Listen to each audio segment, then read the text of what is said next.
Hello students, welcome back to Sapphire Blue Chem Spark. இன்னைக்கு செஷன்ல நாம atoms and molecules plus அவங்களோட masses எப்படி calculate பண்றது அதை தான் டிஸ்கஸ் பண்ண போறோம்.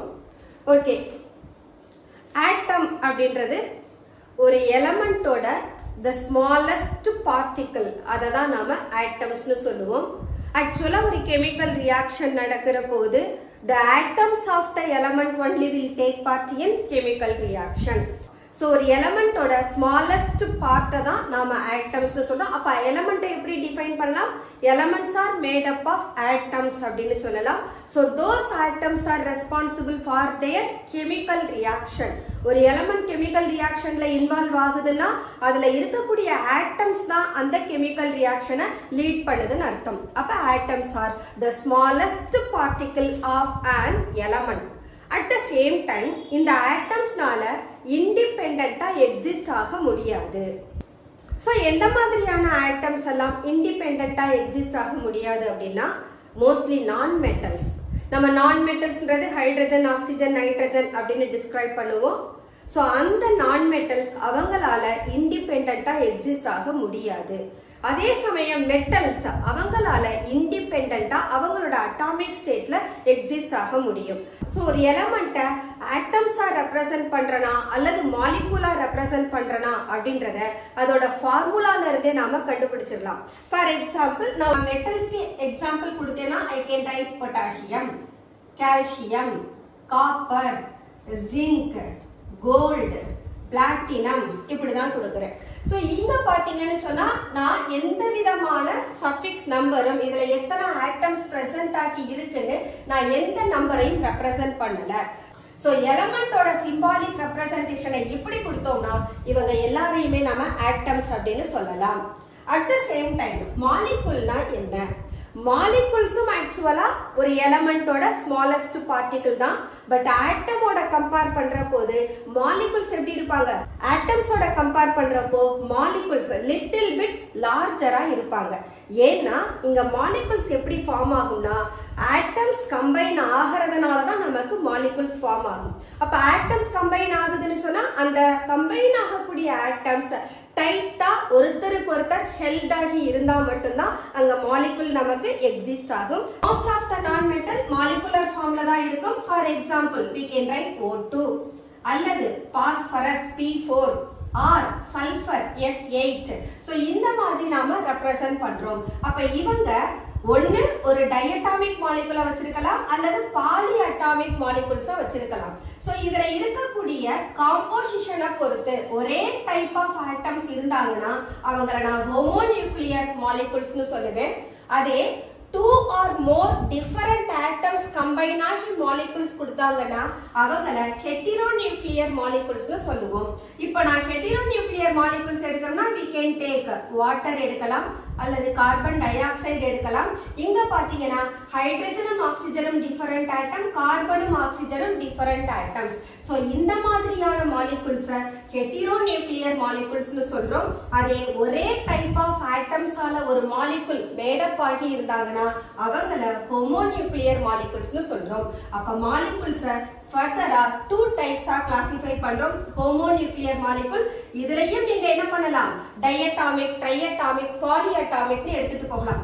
இப்போ நான் டைஅட்டாமிக்னு சொன்னேன்னா ஐ கேன் டேக் ஆக்சிஜன். இதே நான் பாலி அட்டாமிக்னு சொன்னா யார் எடுத்துக்கலாம்? சல்ஃபர் 8 எடுத்துக்கலாம்.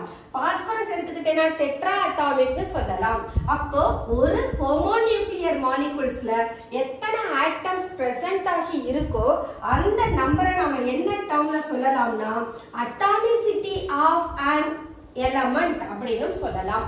இந்த மாலிகுலோட atomicity see that oxygen is a diatomic molecule. அப்போ ஆக்சிஜனோட atomicity 2. Phosphorus is a tetraatomic molecule. அப்ப இதோட atomicity 4. Sulfur is an octaatomic molecule. அப்ப இதனுடைய atomicity 8. அப்போ homonuclear molecules நாம ஃபர்தரா டை, ட்ரை அல்லது பாலிஅட்டாமிக்னு கிளாசிஃபை பண்ணலாம். At the same time heteronuclear மாலிகுல்ஸையும் இதே போல கிளாசிஃபை பண்ணலாம். But most of the compound நமக்கு எப்படி தான் இருப்பாங்க? பாலிஅட்டாமிக்ஸா தான் இருப்பாங்க. That's all molecules. The next one, atomic and molecular masses. So atomic mass அப்படின்னு சொன்னா ஒரு ஆட்டமோட மாஸை எப்படி கால்குலேட் பண்றது? ஆக்சுவலா ஓல்டர் மெத்தட்ல பார்த்தோம்னா டிஃபரெண்ட் எலமெண்ட்டை ஸ்டாண்டர்ட் எலமெண்ட்டா எடுத்திருந்தாங்க. வெரி ஃபர்ஸ்ட் டைம் ஒரு ஆட்டமோட மாஸை கால்குலேட் பண்றதுக்கு ஹைட்ரஜன் ஆட்டமோட மாஸை தான் ரெஃபரன்ஸா எடுத்தாங்க. அதுக்கப்புறம் ஆக்சிஜனோட மாஸை ரெஃபரன்ஸா எடுத்தாங்க. இப்போ மாடர்ன் டெக்னிக்ஸ்ல கார்பன் 12 ஐசோடோப் இருக்கு இல்லையா, அந்த ஆட்டமோட மாஸை தான் நாம ரெஃபரன்ஸா எடுத்துட்டு மற்ற ஆட்டம்ஸோட மாஸை டிட்டர்மைன் பண்றோம். அப்போ ஒரு ஸ்டாண்டர்ட் எலமெண்டோட அட்டாமிக் மாஸ்ல இருந்து மற்ற எலமெண்ட்ஸோட அட்டாமிக் மாஸை நம்ம கால்குலேட் பண்ணோம்னா அந்த அட்டாமிக் மாஸ்க்கு பேரு ரிலேட்டிவ் அட்டாமிக் மாஸ். அப்போ நாம இங்க கால்குலேட் பண்ற எல்லா எலமெண்ட்ஸோட அட்டாமிக் மாஸும் எப்படிதான் இருக்கும்? நமக்கு ரிலேட்டிவ் அட்டாமிக் மாஸா தான் இருக்கும். அதனாலதான் அதை ரிலேட்டிவ் அட்டாமிக் மாஸ், தமிழ்ல இத ஒப்பு நிறை அப்படின்னு சொல்லுவாங்க. Okay, that is what here we have taken atomic mass. so மாடர்னா நாம ஸ்டாண்டர்ட் ரெஃபரன்ஸ் எலிமெண்ட்டை யாரை எடுத்திருக்கோம்? அட்டாமிக் வெயிட் ஆஃப் கார்பன் 12 ஐசோடோப்பை தான் எடுத்திருக்கிறோம். கார்பன் 12 ஐசோடோப்ன்றது கார்பனுக்கு நிறைய ஐசோடோப்ஸ் இருக்கு. அதுல நாம எடுக்கக்கூடிய ரெஃபரன்ஸ் எலிமெண்ட் யாருன்னா C12 ஐசோடோப். அப்போ ஒரு எலிமெண்டோட அட்டாமிக் வெயிட்டை எப்படி டிஃபைன் பண்ணலாம்? ஆக்சுவலா ஒரு ஆட்டமோட வெயிட் 1/12 ஆஃப் கார்பன் ஆட்டம் வெயிட்டை விட எத்தனை டைம்ஸ் ஹெவியா இருக்கு அதுதான் அதனுடைய அட்டாமிக் வெயிட். அப்போ atomic wait of an element is given by weight of one atom of an element. எந்த எலமெண்டோட அட்டாமிக் வெயிட் கால்குலேட் பண்ண போறோமோ அந்த ஆட்டமோட வெயிட் டிவைடட் பை கார்பன் 12 ஓட 1 atom of weight. But carbon 12ன்றது 1/12 ஆஃப் எடுத்துக்கணும். சோ 12ல ஒரு பங்கு கார்பன் அப்படின்றது தான் அதோட மீனிங். அப்போ 1/12 of weight of 1 atom of carbon 12. இவங்க ரெண்டு பேருக்கும் இடையில இருக்கிற ரேஷியோ தான் நமக்கு relative atomic wait of an எலமெண்டா கிடைக்கும். இங்க நம்ம டெஃபினிஷன் கொடுத்திருக்கோம். It is the number of times an atom of an element.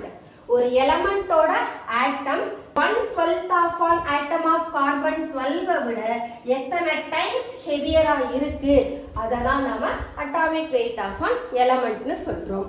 Okay, so இந்த அட்டாமிக் வெயிட்டை நாம எக்ஸ்பிரஸ் பண்றதுக்கு யூனிட் வேணும். அந்த யூனிட் என்னன்னா அட்டாமிக் மாஸ் யூனிட், AMU அப்படின்னு சொல்லுவோம். இந்த AMU ஈக்குவல் டு என்ன வேல்யூ அப்படின்னா 1.66056 into 10⁻⁻24 gram.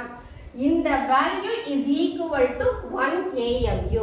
So atomic mass unit எப்படி டிஃபைன் பண்ணலாம்னா it is a mass exactly equal to 1/12 the mass of one carbon 12 atom.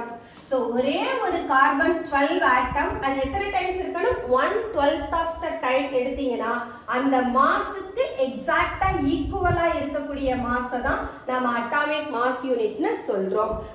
So இந்த அட்டாமிக் மாஸ் யூனிட்டை use பண்ணி வேற எந்த எலமெண்ட்டுக்கு வேணும்னாலும் நாம அட்டாமிக் மாஸை டிட்டர்மைன் பண்ணலாம்.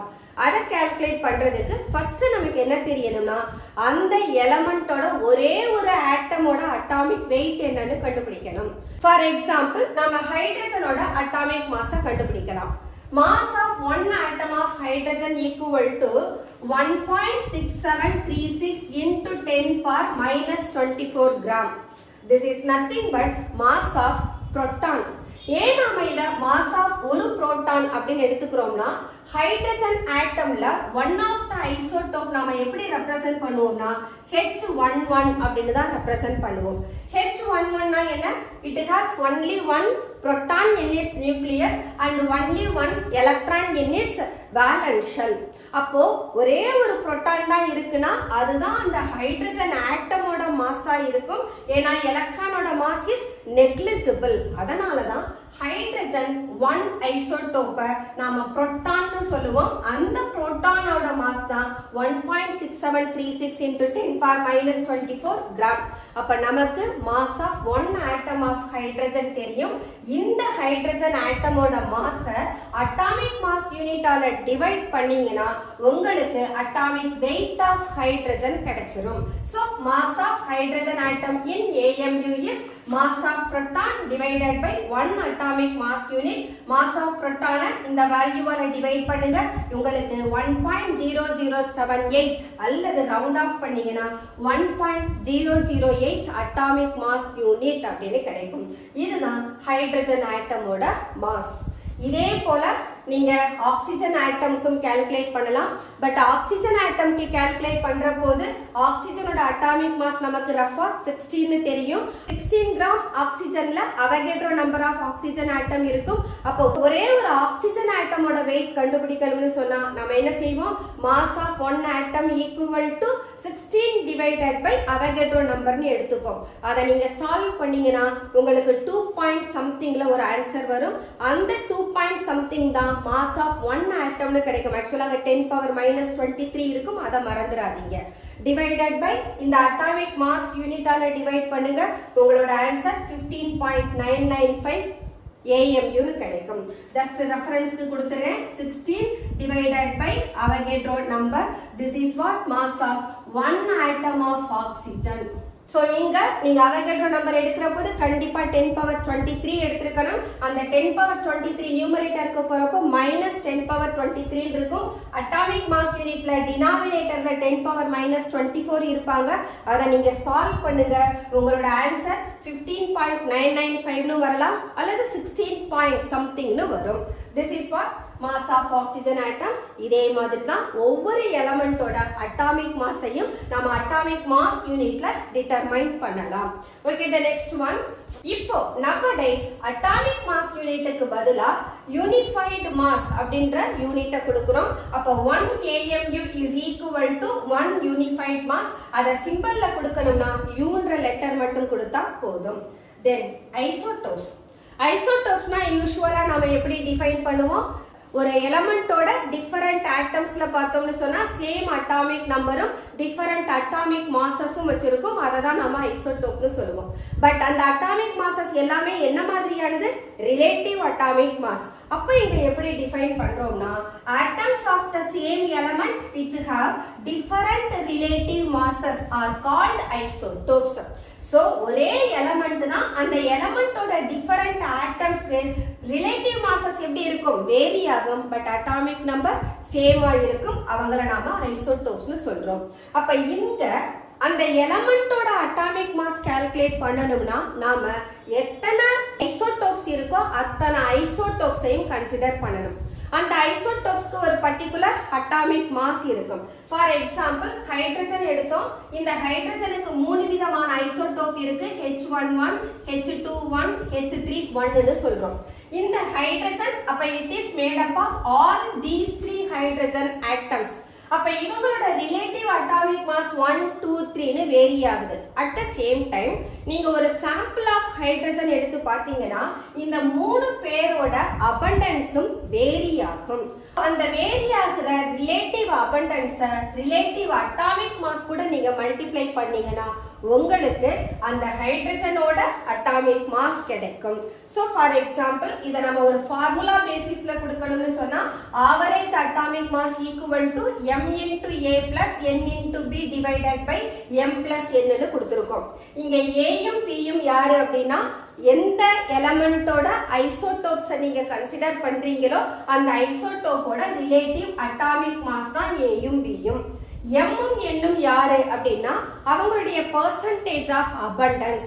percentage of abundanceன்றப்ப அவங்க அத்தனை பேரையும் ஆட் பண்றப்ப நமக்கு 100க்கு தான் ஈக்குவலா இருக்கும். அப்போ ஒவ்வொரு எலமெண்ட்டும் எந்த ஃபிராக்ஷன் ஆஃப் நேச்சுரல் அபண்டன்ஸ்ல இருக்காங்களோ அதை m அல்லது n அப்படின்ற லெட்டர்ல ரெப்ரசன்ட் பண்றோம். சோ ஜெனரலா ஒரு ஃபார்முலா பேசிஸ்ல கொடுத்தோம்னா இதுதான் ஒரு எலமெண்டோட ஆவரேஜ் அட்டாமிக் மாஸ் கண்டுபிடிக்கிறதுக்கான ஃபார்முலா. இதை பேஸ் பண்ணி நமக்கு சம்ஸ் வரும். யூசுவலா குளோரின் கேட்பாங்க. குளோரினுக்கு 35, 37 ரெண்டு ஐசோடோப் இருக்கும். இதுல குளோரின் 35 பாத்தீங்கன்னா 75% எக்ஸிஸ்ட் ஆகும். குளோரின் 25, 25% தான் எக்ஸிஸ்ட் ஆகும். அப்ப 75 35 ஓட மல்டிப்ளை பண்ணனும், 25 37 ஓட மல்டிப்ளை பண்ணனும், divided by m plus n 75 plus 25 னு கொடுக்கணும். அத சால்வ் பண்ணீங்கனா குளோரினோட அட்டாமிக் மாஸ் 35.45 னு நமக்கு கிடைக்கும். சோ இதுதான் ஒரு எலிமெண்ட்டுக்கு ஆவரேஜ் அட்டாமிக் மாஸ் கண்டுபிடிக்கிறது. மோஸ்ட்லி நாம எல்லா எலிமெண்ட்டுக்குமே ஆவரேஜ் அட்டாமிக் மாஸ் தான் கண்டுபிடிப்போம். ஏன்னு கேட்டா most of the elements they have their isotopes. அப்ப எல்லா எலிமெண்ட்டுக்குமே நாம கால்குலேட் பண்றது ஆவரேஜ் அட்டாமிக் மாஸா இருக்கும். The next one, gram atomic mass தான் என்ன? ஒண்ணும் இல்ல, இந்த அட்டாமிக் மாஸை நாம யூனிஃபைடு மாஸ்னு மென்ஷன் பண்றோம். இந்த யூனிஃபைடு மாஸை நீங்க கிராம்ல எக்ஸ்பிரஸ் பண்ணீங்கன்னா then that atomic mass is said to be gram atomic mass. அப்போ for example 1 gram atomic mass of sodium எவ்வளவு அப்படின்னா 23 கிராம் ஆஃப் சோடியம்னு சொல்லுவோம். The next one, molecular mass. So எப்படி அட்டாமிக் மாஸ் கால்குலேட் பண்ணோமோ அதே போல இப்ப நாம மாலிகுலர் மாஸ் கண்டுபிடிக்க போறோம். மாலிகுலர் மாஸ்ன்ற போது நம்ம என்ன சொன்னோம்? மாலிகுல்ஸ் நமக்கு ஹோமோவாவும் இருக்கலாம், ஹெட்டிரோவாவும் இருக்கலாம். அப்ப ஹோமோ அப்படின்னு சொன்னா எத்தனை ஆட்டம்ஸ் இருக்காங்களோ அத்தனை டைம் அவங்களோட அட்டாமிக் வெயிட்டை நீங்க மல்டிப்ளை பண்ணீங்கன்னா அட்டாமிக் மாஸ் கிடைச்சிரும். At the same time hetero molecular சப்ஸ்டன்சஸா இருந்தாங்கன்னா அங்க டிஃபரண்ட் ஆட்டம்ஸ் இருக்கும். அப்போ ஒவ்வொரு ஆட்டம்க்கும் அவங்களுடைய ரிலேட்டிவ் அட்டாமிக் வெயிட் இருக்கும். ஸோ அந்த ரிலேட்டிவ் அட்டாமிக் வெயிட்டை எத்தனை டைம்ஸ் எக்ஸிஸ்ட் ஆகியிருக்காங்களோ அத்தனை டைம் மல்டிப்ளை பண்ணி எல்லாரையும் நம்ம ஆட் பண்ணி எடுத்தோம்னா that is called molecular mass of the substance. So molecular mass is defined as the sum of atomic masses of the elements present in a molecule. For example, molecular weight of sulfuric acid washing soda determine பண்ணலாம். sulfuric acid ல hydrogen 2 times present ஆகி இருக்கு. அப்ப 2 into round off பண்ணியே எடுத்துக்கலாம் just for convenience. அப்ப ஹைட்ரஜனுக்கு atomic mass நான் round off பண்ணேனா 1 கிடைக்கும். so 2 into 1 plus சல்ஃபர் ஒரு டைம் இருக்கு, அதனுடைய அட்டாமிக் மாஸ் ஆக்சுவலா 32 நான் ரவுண்ட் ஆஃப் பண்ணி எடுத்துக்கிறேன். பிளஸ் ஆக்சிஜன் 4 டைம்ஸ் இருக்கு, அவங்க அதனுடைய அட்டாமிக் மாஸ் எவ்வளவு 16. சோ இவங்களை நீங்க ஆட் பண்ணுங்க. இப்போ 2 பிளஸ் 32 பிளஸ் 4 16s are 64. நீங்க ஆட் பண்ணீங்கன்னா 98 கிராம் கிடைக்கும். பிகாஸ் நான் மாலிகுலர் மாஸை கிராம்ல எக்ஸ்பிரஸ் பண்றேன். so that makes 98 gram. Similarly, molecular weight of sodium carbonate கண்டுபிடிப்போம். பட் சோடியம் கார்பனேட்ல வாட்டர் மாலிகுல் இருக்கு. இந்த வாட்டர் மாலிகுலும் சேர்ந்து தான் இதோட மோலார் மாஸை ரைஸ் பண்ணும். அப்போ வாட்டர் மாலிகுலுக்கும் சேர்த்து நாம அட்டாமிக் மாஸ் எழுதணும். சோ இங்க சோடியம் எத்தனை டைம்ஸ் இருக்காங்க? 2 டைம்ஸ். ஒரு சோடியமோட atomic mass 23, then carbon 12, oxygen 3 times. So 3 into ஒரு ஆக்சிஜனோட அட்டாமிக் மாஸ் 16 plus 10 into ஹைட்ரஜனுக்கு அட்டாமிக் மாஸ் 2 into 1 plus ஆக்சிஜனுக்கு அட்டாமிக் மாஸ் 16. இப்போ இவங்க எல்லாரையும் ஆட் பண்ணுங்க. 2 23s are 46 plus 12 plus 3 16s are 48 plus இங்க 18 into 10 என்ன கிடைக்கும்? 180. இவங்க எல்லாரையும் ஆட் பண்ணா நமக்கு சோடியம் கார்பனேட் டெக்காஹைட்ரேட்டோட மோலார் மாஸ் கிடைச்சிரும். சோ இத ஆட் பண்ணா so that makes 386 gram அப்படின்னு கிடைக்கும். சோ இது molar mass of sodium carbonate decahydrate. Next formula mass. Formula mass யாருக்கு கால்குலேட் பண்ணலாம்னா அயானிக் காம்பவுண்டுக்கு. அயானிக் காம்பவுண்ட்ல பாத்தீங்கன்னா கேட்டயான்ஸும் ஆனயான்ஸும் ஆல்டர்னேட் பொசிஷன்ல 3 டைமென்ஷனல் அரேஸா இருப்பாங்க. சோ இப்போ நம்ம மாலிகுல் அப்படின்னு சொன்னா இவ்வளவுதான் மாலிகுல் என்னால ஸ்பெசிஃபை பண்ண முடியும். பட் ஒரு பெரிய அயானிக் மாலிகுலுக்கு எத்தனை டைம் அந்த கேட்டயான் இருக்கும், எத்தனை டைம் ஆனயான் இருக்கும் நமக்கு தெரியாது. சோ நம்ம இந்த இடத்துல ஒரு அயானிக் காம்பவுண்டுக்கு மாலிகுலர் மாஸ் அப்படின்ற டேர்ம் இன்அப்ரோப்ரியேட்டா இருக்கிறதுனால அதனுடைய ஃபார்முலா பேசிஸ்ல மாஸ் கொடுக்கிறோம். அதனால அந்த மாஸ்க்கு என்ன பேருனா ஃபார்முலா மாஸ் அப்படின்னு பேரு. So that is called formula mass. So ஒரு அயானிக் காம்பவுண்ட் யூசுவலா எப்படி எக்ஸிஸ்ட் ஆவாங்க? நமக்கு 3 டைமென்ஷனல் அரே ஆஃப் அயான்ஸ். இங்க அயான்ஸ்ன்றது யாரு? கேட்டயானும் ஆனயான்ஸும். இவங்க 3 டைமென்ஷன் பேட்டர்ன்ல அரேஞ்ச் ஆகுறதுனால அரேஸ் அப்படின்னா வரிசைகள்னு அர்த்தம். நிறைய வரிசைகள் இருக்கும். அப்ப எல்லாரையும் நான் உட்கார்ந்து என்ன செய்ய முடியாது? எத்தனை கேட்டயான் இருக்கு, எத்தனை ஆனயான்ஸ் இருக்குன்னு கவுண்ட் பண்ண முடியாது. அதனால நாம என்ன பண்றோம்னா ஒரு சாம்பிள் யூனிட் எடுக்கிறோம். அந்த சாம்பிள் யூனிட் ஃபார் எக்ஸாம்பிள் நான் சோடியம் குளோரைடு எடுக்கிறேன்னு வச்சுக்கோங்க. சோடியம் கேட்டயான், குளோரைடு ஆனயான், அதை மட்டும் தான் பார்ப்பேன். அவங்களுக்கு மட்டும் நான் mass எழுதுறேன்னா that is said to be formula mass. So here we are saying the molecular weight is inappropriate to represent the ionic compound. அதனால தான் we are taking formula mass. அப்ப formula mass of sodium chloride எழுதுறோம்னா sodium chloride, சோடியமோட atomic mass 23 unified mass, குளோரினுக்கு 35.5 னு எடுத்துக்கலாம் unified mass. இவங்க ரெண்டு பேரும் add பண்ணா நமக்கு கிடைக்கிறது 58.5 யூனிஃபைட் மாஸ்னு கிடைக்கும். the next one gram molar மாஸ்னு சொல்லலாம் அல்லது கிராம் மோலார் வெயிட்னு சொல்லலாம். எப்படி அட்டாமிக் வெயிட்டை கிராம்ல எக்ஸ்பிரஸ் பண்ற போது அதை கிராம் அட்டாமிக் வெயிட்னு சொல்றோமோ அதே போல மாலிகுலர் மாஸை நீங்க கிராம்ல எக்ஸ்பிரஸ் பண்ணீங்கன்னா then it is said to be gram molecular mass அல்லது கிராம் மாலிகுலர் வெயிட். நான் இங்க கிராம்னே போட்டிருக்கேன். இதுக்கு பதிலா நம்ம என்னவும் போட்டுக்கலாம், யூனிஃபைடு மாஸ்னும் போட்டுக்கலாம். இதே இந்த யூனிஃபைடு மாஸை நான் கிராம்ல ரெப்ரசன்ட் பண்ணினா that is called the gram molecular mass of sulfuric acid or the gram molecular mass of washing soda, that is sodium carbonate decahydrate னு சொல்லுவோம். Okay, the next one determination of molecular weight. So atomic weight க்கு நாம ஒரு representation பார்த்துட்டோம். Carbon 12 ஐசோடோப்பை எடுத்துட்டு அதனுடைய 1 ஆட்டமோட wait போல மற்ற ஆட்டம்ஸோட வெயிட் எத்தனை டைம் ஹெவியா இருக்காங்க அதை வச்சு நாம அட்டாமிக் வெயிட் சொல்லிட்டோம். பட் இங்க என்ன பண்ண போறோம்னா மாலிகுலர் வெயிட்டை டிட்டர்மைன் பண்றதுக்கு 3 டிஃபரண்ட் மெத்தட்ஸ் ஆர் அவைலபிள்.